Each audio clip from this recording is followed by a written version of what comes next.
A few days ago, I played Fallout 4 Virtual Reality on a live stream, and it actually went really well. I played for 2 hours and felt surprisingly good afterwards. I didn't really feel that much nausea. After about 2.5 hours, it began to take its toll on me.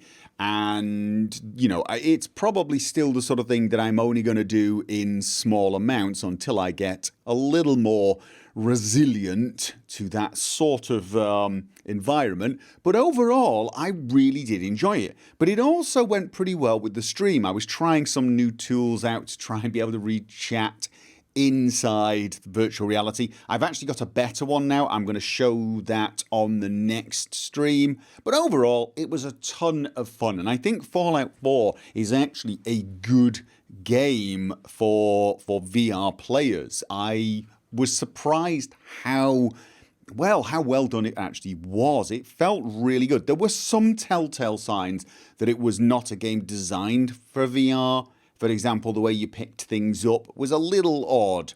For those of you that have got VR, you know what I'm talking about. You're used to being able to pick things up by grabbing them, whereas with Fallout 4, it's similar to Skyrim. You pick things up by clicking the A button, not the grab button. So the controls are a little more, stereotypical Bethesda controls rather than more typical VR controls. But overall, that didn't really bother me that much. Tons of fun, completely enjoyed it. However, when reviewing the footage that I recorded, I have to say it's really hard to watch. I don't know how people in the chat watched for so long. I'm assuming what they did was they read the chat, so they were chatting with each other and they would glance across at the screen when I said something just so they knew what I was talking about, because it was quite shaky. You've got to remember that for me, it's like being there. But for anyone watching, it's like watching somebody who's got a camera strapped to the side of their head talking whilst moving around. You don't realise this. When you actually talk, you move a lot of muscles in your head, and you actually move your head a reasonable amount as well, and it really comes across if you're watching someone's footage from VR. People said it wasn't that bad, but, I honestly don't find it that good to view. It was only 45 frames a second, and there was screen tearing as well. Now, I think I found a way to get 90 frames a second for the viewer. Obviously, it'll be 60 frames a second on stream without screen tearing. I'm testing that out as well. So future streams should be more pleasant, but there's still going to be a lot of head bobbing. So I messed around with video stabilization, which I can do with the editing programs I'm using, and I got some reasonable results. The footage I've got can be stabilized a little so that it does look a little less shaky. Even still, if you're watching it, it's still pretty damn shaky. And it's very hard to see the difference. In the footage you're watching now, if you try to read the text on the non-stabilized version, it's slightly harder than if you try to read it on the stabilized version. If you don't want to do that, by the way, because you really don't like looking at VR footage, I totally understand. But there is a difference. The stabilized version is a little easier to read. But overall, it's still, it's going to be one of those things that if you're sensitive to this sort of thing, you're not going to be watching VR footage anytime soon. We really do need a few more advances in the way they make games so that we can have like third eye cameras following that are completely stationary. So almost like a third eye that follows behind the player almost. Something like that to make VR a viewer experience as well. I suspect it's going to happen though, I really do. But, we're going to have to wait. However, I am going to upload the footage that I made, and I am going to upload the stabilized version. I've checked through and I think it is marginally better, but it isn't without a cost. It's a little less shaky at the center, but because of the way stabilization works, it moves the picture around and, maybe zooms in ever so slightly, trying to keep whatever's at the center, whatever it is you're probably looking at, in the center and stable. This means the outsides of the screen can move. Now, the way they traditionally deal with this is zooming in so you can't see it.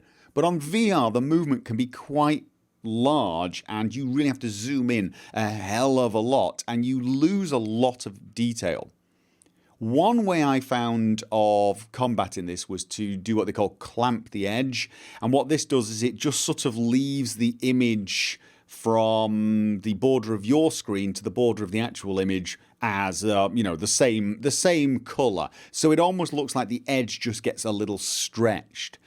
It can be a bit weird, it adds a sort of shimmer effect, but I found that if I defocus that area, it's less of a problem. You're still losing a bit of visibility, but it doesn't feel as restricted as if I just zoomed in. It's something I'm still experimenting with, but I think it's a reasonable compromise for slightly more stable visuals. But during the stream, I also had my normal stream overlay up.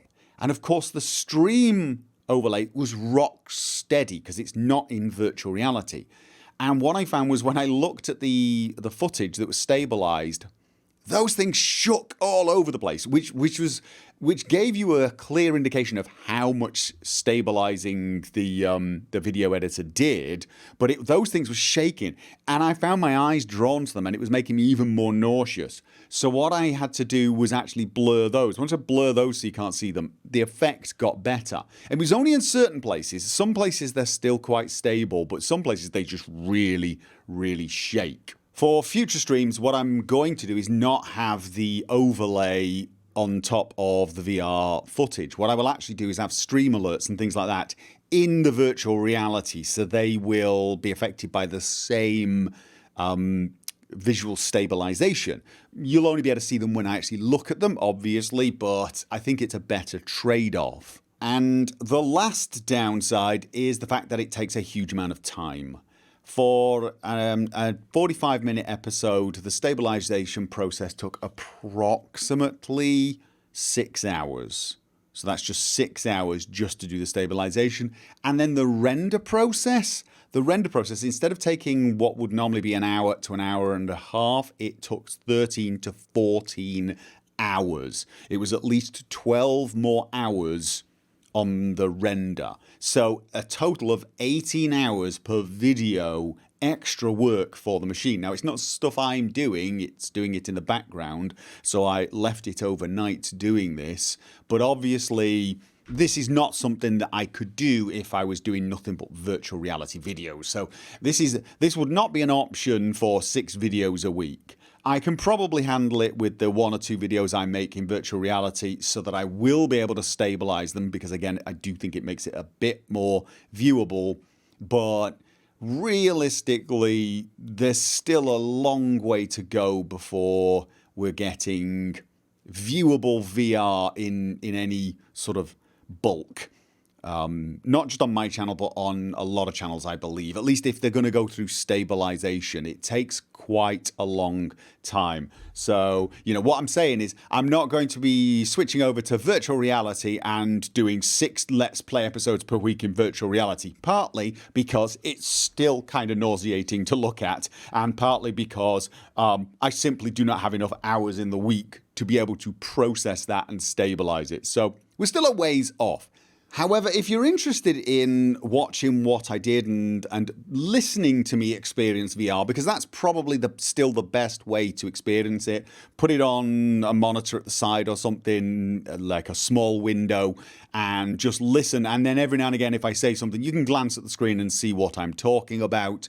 It is a little more stable now. You may be able to watch a bit longer, but I would avoid doing things like trying to read the chat. When I look at the chat, because I had a chat window in virtual reality, and start reading it, I would avoid trying to read it for very long if I were you. You can actually get your eyes a little strained doing that. Just casually look at it, and don't stare at the screen is my advice. If you're someone who watches a lot of VR and you're accustomed to it, you should be fine. If you are interested, I will leave a link to my other channel. That is where those videos will be getting uploaded, and I will almost certainly be doing more streaming. I'm going to be trying out some new tools and some ways of making the footage more pleasant, like no screen tearing, higher frame rate, which will of course make it more viewable, that sort of thing.